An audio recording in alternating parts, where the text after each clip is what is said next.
Ito na guys ang ating final result. Ayan. So, nilalagyan ko siya ng ganito para makulay ang buhay. Ayan. So, ito na. Ayan. Ano po ang magiging comment nyo lang sa aking gawa? Creative by Gigi, syempre.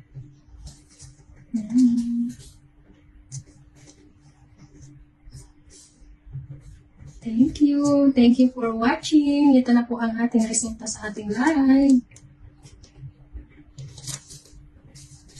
Thank you guys. So, sana nagustuhan nyo ang resulta. Ayan. Ayan, syempre.